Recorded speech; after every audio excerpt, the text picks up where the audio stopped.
Hi, my name is Alvin Ainsworth. Thanks for tuning in for another episode of APTV. We're trying to shake things up now that both Melbourne and Sydney are in lockdown, and we're going back to Zoom.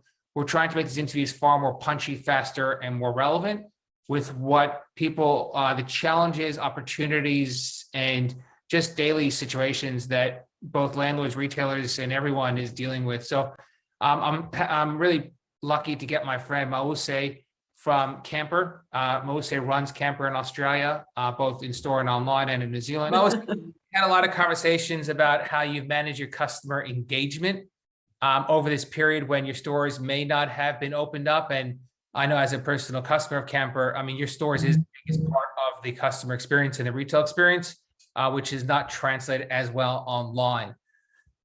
But I guess the question is like, what is the most effective customer engagements that you've experienced or undertaken during the last 2 years? So I think Camper's done a really good job of adjusting to this really unique time with a lot of different initiatives. We've always been quite strong in omni-channel. We've always been, we're a retail company.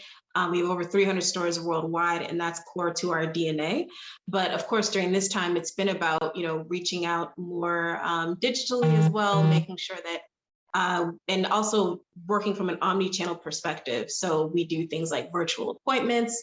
You can log on and then we can show you, the styles in store, things like that. So that's really just blending the, digital experience and using our retail stores when we can't physically trade the way that we normally do.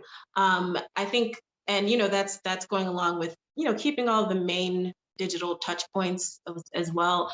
Overseas in other parts of our APAC business, we're working more with live streams, things like that. So I know that's something that we do in our China business, like just finding new ways to connect with the consumer while still being Camper and delivering a great experience at wherever we can. You have quite a bit of staff here in Australia, both in head office and in retail stores.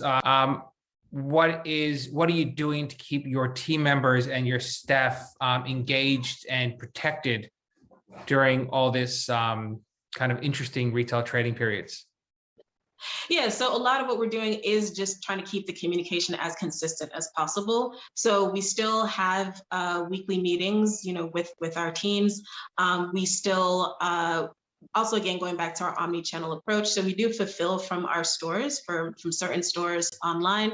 So that, keeps the team engaged. You literally can go and work a bit and support the business that way. Also just making sure that any sort of information that we have that we share as quickly as possible, and also be very transparent. Like there's a lot that we, don't know. There's a lot that might change. So I think of what I really appreciate from our team is their grace. They've been very gracious in us saying, listen, this is what we know today. This is our current understanding. This can very likely change in the next few hours, but just please be patient with us as we're figuring everything out.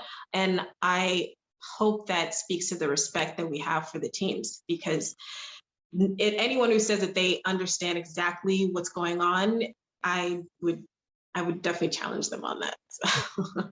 I don't think anyone can tell you what's going on in tomorrow, let alone next season.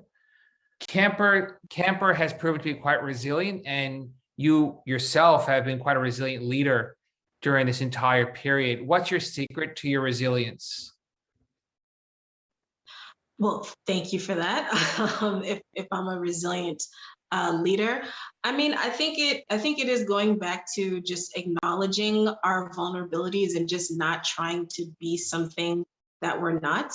Again, I don't have all the answers, and what's been really helpful is being upfront with my team about that and understanding like this is what I know today, and of course, we're all adults, so getting buy-in, making sure that just asking my teams like, okay, what would you like during this time? What would help? How can we help? And then we can be really transparent about what kind of support we can provide. I like to think that any of my managers, anyone who works for us, feels comfortable asking me a question directly, if not their direct manager. And this is something we're still doing surveys. We still do staff surveys, make sure we keep engaged, like, okay, what's going on? What do you need from us? What have we improved? What can we work on? And things like that have been invaluable. Like getting that direct feedback from our team really, really helps guide me in terms of being a leader. And I think a really basic thing is a lot of this is temporary, right? Like so much has changed fundamentally in terms of the infrastructure of retail and the way that we manage our businesses. But, we've been through pandemics before. Every single person has been through a really, really challenging time, and they end, things will improve for sure. So I think just keeping that in mind, like it's not always going to be like this is what really helps me just, stay positive and stay motivated. On a personal note, any messages to share with your kind of peers in retail or other landlords that might be watching this? On a personal note, again, I would just say that we can also think about this as a time of opportunity. Like we can't think about doing things the way we did in 2019, even though I know that that's probably the last comp year. We fundamentally have to rethink our business. And I think specifically retail, the way that we value stores will 100% change, because I think, if you just look at, let's say, the top line, you can also miss all the other all the intangible values that come with a retail location. And then also, again, the omni-channel advantages of that. Like during this time, we have, a few warehouses, of course. And there's, a lot more, we can definitely be more creative about the way that we use our assets. It's not going to be business as usual. And so this can be a time to be really creative about, like, okay, what do we have? What do we need?